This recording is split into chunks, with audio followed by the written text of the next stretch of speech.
Hey, it's Lisa DeBoer from Pedi-Ed-Trics, and I'm here with an episode of In Seconds University, and today we're going to be talking about our Mani-Kids and some unique ways that you can utilize the system outside of what we've given you, because we tell you to be creative. So a couple of quick ideas, and before we show you these Mani-Kids, because for those of you who haven't seen the actual ones that are from our disasters in seconds, it is a little bit disturbing, and we've had people like, oh, that's so terrible, like we're exploiting children. This is my nephew, and I promise that his arms are actually on his body, and they're not cut off. My nephew is completely fine, but he is a great actor, and so we had our graphics designer create this. So in a disaster situation, you can be talking about, where are your tourniquets on your truck? How many tourniquets do you have? Can you use a pediatric or use an adult tourniquet on a pediatric patient? So again, you can be just talking about it, holding it up. Maybe you have them figure out, what are you gonna do? Go get equipment for this child. So that's one possible idea.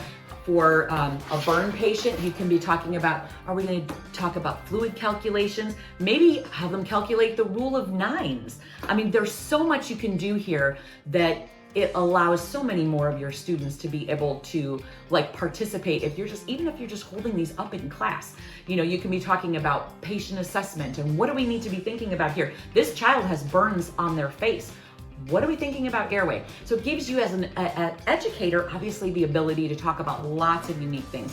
And even, talking about with this little one, the difference in what are we gonna do for a head injury versus an evisceration. So what do we need to be thinking about covering this up?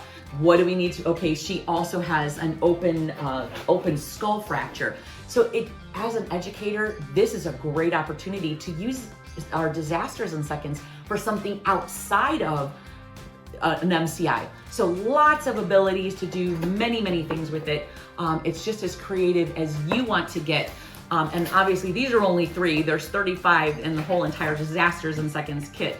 But this is just one possible way that you can use it. Patient assessment, talking about the rule of nines, whatever you want to do, have fun with your students, let them see the things that they potentially might be taking care of. So it's gonna really sink in better than our little pictures in a book, because these are all real kids, and yes, they might be fantastic graphically done to give you that extra effect. But this is a great opportunity for you to be able to do some really unique teaching with your students. So we will see you on another episode of In Seconds University. Have a great day.